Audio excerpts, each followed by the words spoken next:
from you, I have learned patience.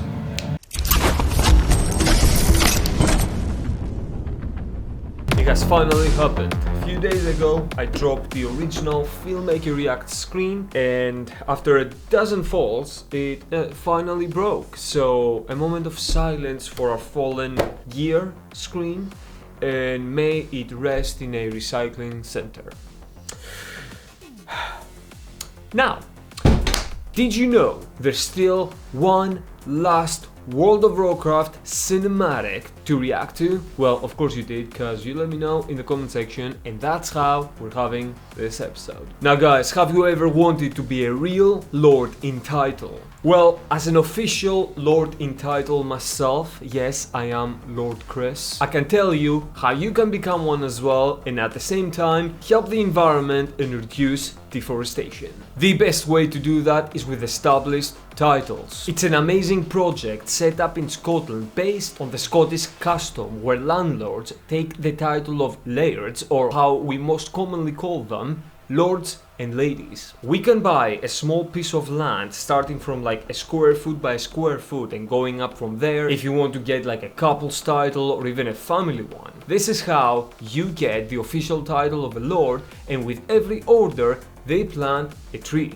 This makes for a very wholesome experience because it's such a nice thing to do, and at the same time it's such a great gift, especially a last minute one. So down with the details. With an order you get the official novelty title, an official certificate, as well as a crest, with a cherry on top of helping the environment and preserve the beautiful Scottish landscape. Now here's a secret guys, the first 200 of you that click my link in the description and get a title will effectively be assigned next to my plot, and you know what that means. You and I can create our own mini kingdom, and we shall call it Chrislandia. Okay, fine, maybe we can work with that. So let me know down in the comment section below about what our kingdom's name should be. Of course, if you use my code LordChris, you're gonna get a sick 10% off on top of the massive sale happening right now. With the lordship bestowed upon me, it is time to fire up YouTube and check out Legion Cinematic. Full screen in 1, 2, 3, let's go.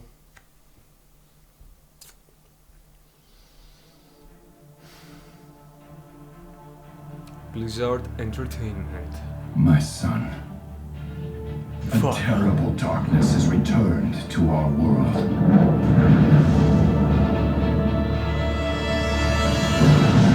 As before, it seeks to annihilate everything that we hold dear. Classic.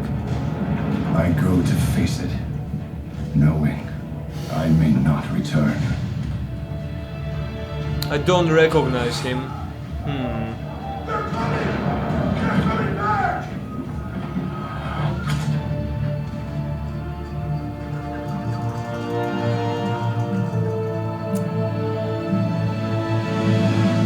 All my life I have lived by the sword. We do know that sword actually, is the one with the orb. And watched brave heroes die in vain.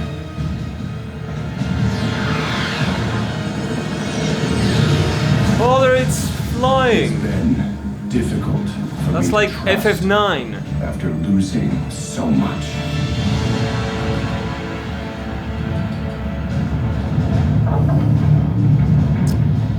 But from you, I have learned patience. I do recognize her, Miss Sylvana. Faith. Haven't seen her for a while actually. Damn. Let's go.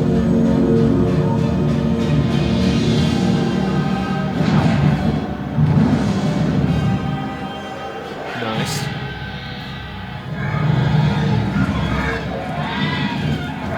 Open fire!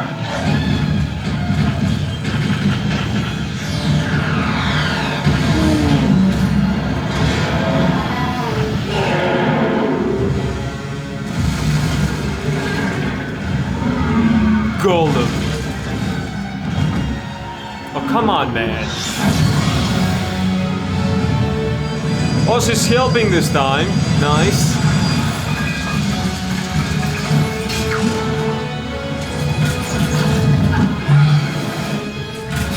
epic. Let's go.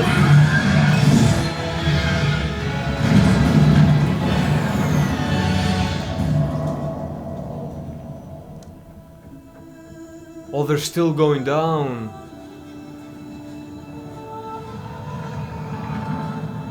Prepare for landing.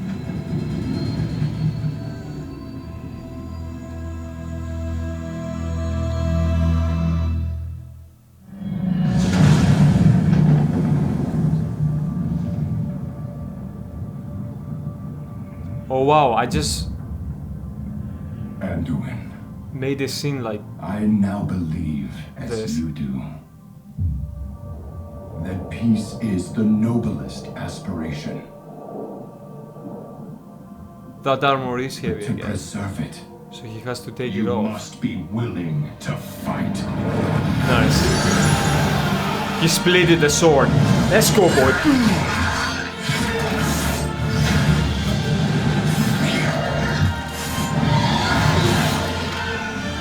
For Azeroth! Let's go.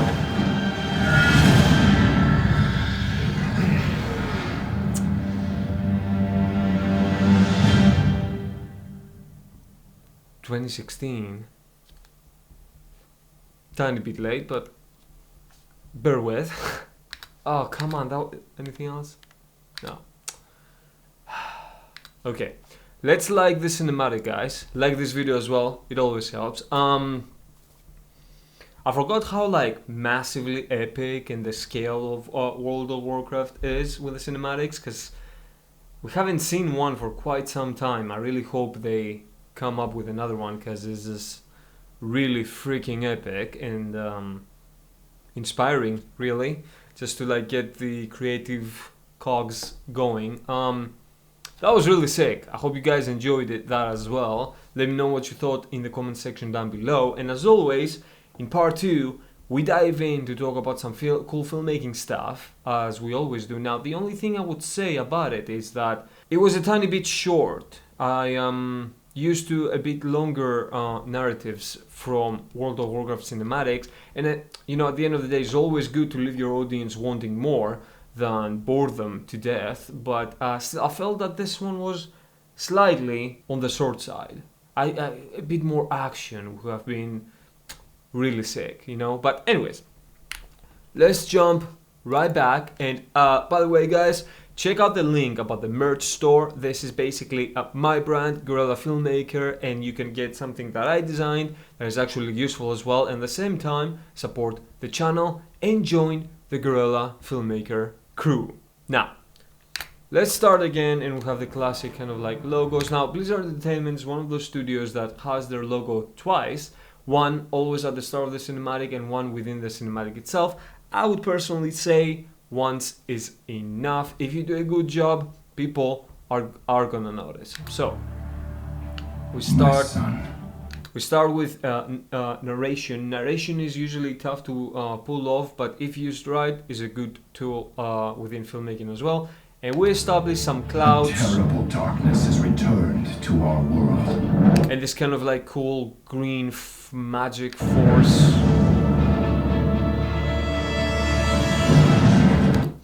Here it's a good showcase of utilizing sound as the cutting link between shots.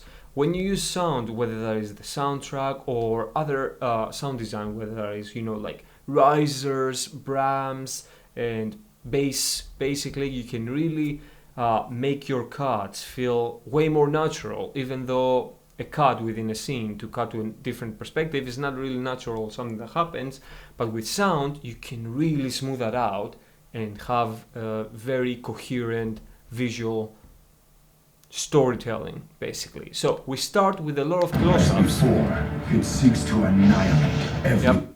So here is very interesting because they start with close-ups. When you start establishing a scene with very high close-ups, whether it's, you know, the character's eyes, what they're doing, a lot of movement is happening, the background is a bit frantic, movements are hasty and so forth, you build anticipation and curiosity for the viewer. So starting with close-ups is a great way to do that. If you start with a wide, and then you start narrowing and focusing down, it creates a different feel because you've already established where we are and kind of like what's happening within that space. Versus here, the opposite, we start really close up, build anticipation, build our curiosity. Who is he? Where is he? And what is happening, basically. Everything that we hold dear. Really Like- cool. Boom. Another cool thing to talk about actually here, because it's quite easy to identify, is one of the more, I don't want to say classic, but a well-known filmmaking rule or cinematography rule or lighting rule, whatever you want to call it, and that is to always position the camera, a real one or a digital one, to the shadow side of the subject.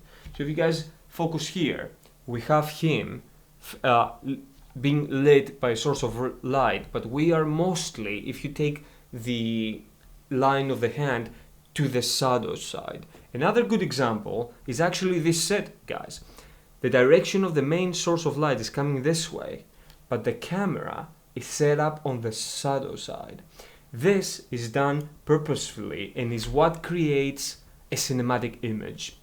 When you have the light source on the opposite side of the visual, it creates contrast, depth, and interest because of that. If the light source is from the same side, it makes everything plain and uninteresting. So if you want to make something instantly look more cinematic, place the camera, whether that is for a photo or video, to the shadow side of the subject. If you have a car, go to the shadow side. If you have talent, go to the shadow side. Anything, because the light will create texture and depth. This is a great tip, guys, so keep that in mind. See, even here, the light casts the texture on the compass and everything. Really cool. So we go outside and now they open up, with him coming out in the world through that door. We come with him and finally we feel that we can breathe, but also, just as him, we are exposed to the mayhem that's happening. This is really cool. Brave heroes die in vain. See, another cool thing is to use camera movement, but also talent movement, what the character is doing to introduce story aspects to us, the viewer. For example, he didn't have to go to the edge of the ship, but he went to the edge of the ship so that we follow him, and then we see what he sees off the edge of the ship, which is basically the world as they are airborne. Using the character's movement and point of interest is a great way to motivate the lens as well. This is really cool. If you guys have some time and you want to look at cool stuff, but everything that we discuss here actually implemented in a live action short film, then do check out Final Fantasy VII Resurgence or any other of my short film projects in the short film playlist. You can see all of the things that we discuss here applied to live action, and that's one of the things that doesn't change. Whether you make something animation based or 3D based or real life based, the rules and understanding of how to shape the visuals, the sound, the story, and all the threads of filmmaking are the same. And this is what makes this really cool. So,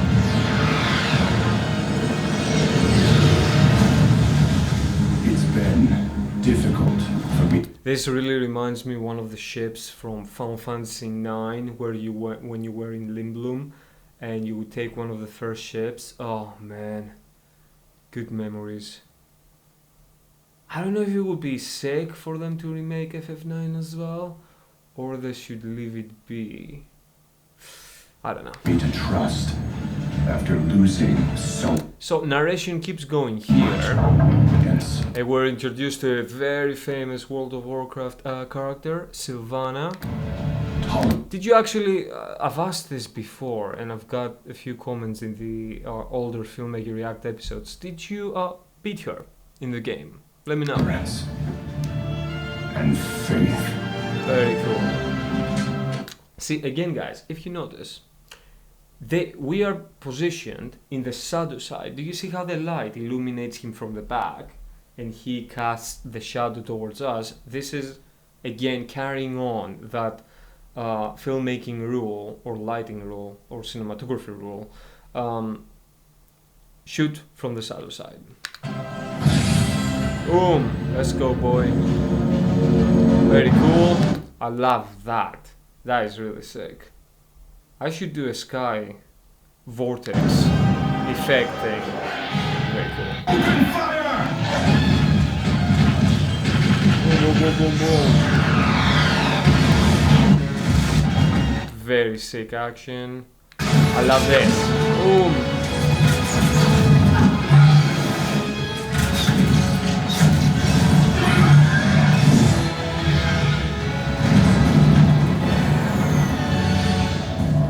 I like here how they cut the sound to let the audience know that something is wrong and that they're going down. See how everything kind of muffles. Another great example of using sound to tell the visual storytelling.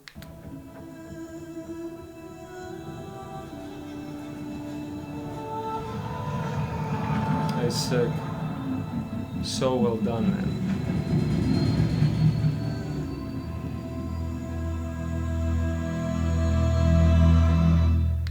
Another great idea this gave me is that, let's say you're making something and you're managing to pull it off, and let's say there's some form of a crash, whether that is a car crash, plane crash, train crash, whatever crash you want to instigate, and you have that slow breather in between before the impact occurs. But let's say you can't actually show any of that. This is a great example of using other tools like sound, momentum, build up, and then cutting that all out in that moment of, and that allows you to not actually show it if you do not have the budget to show it, and then open it up with the distraction already happened. See what I mean? We didn't actually see the ship crashing, the waves splashing. Not that these guys couldn't pull it off. Of course they could if they wanted to. But it's a great example of you don't always have to show. I love this scene because it's so funny that the Kingdom Hearts teaser number 2 that dropped last week on the channel, I'll link it down below, guys. I made an underwater scene that was inspired, of course, from the original Kingdom Hearts opening cinematic where Sora is levitating in the darkness. And I did something similar. Of course, didn't have the epicness behind the main character, but the ideology was the same. And actually, it was quite hard to do because obviously I used green screen tools and other compositing effects, but I actually just saw something that makes so much sense and should have been implemented. So when we actually I now believe as you do. see the character, not in this here, but it. there, the close-up, actually what makes it really feel underwater is the light and shadow cast on its face that water makes as it ripples through, so you can see the light constantly flickering and waving on his face, and that is what was missing from mine. That is really cool because now I had like kind of like an epiphany, because I was like, it looks good, but there is something missing, and that is what was missing. Son of a gun. Preserve it. Really cool. You must be willing to fight. Oh.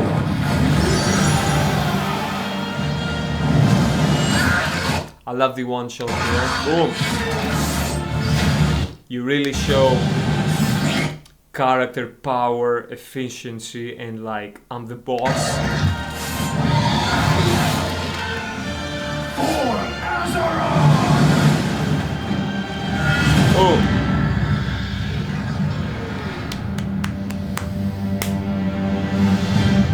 Sick. Well done, guys. Well done. That was epic. I really hope they make more. That's been it, guys. Check out established titles and get a Lord title and join me. Check out all the other links, the short films. There's so many things to see on this channel, and I'll catch you on the next one. Until then, stay awesome, have fun, and stay creative. Until then, stay awesome and creative.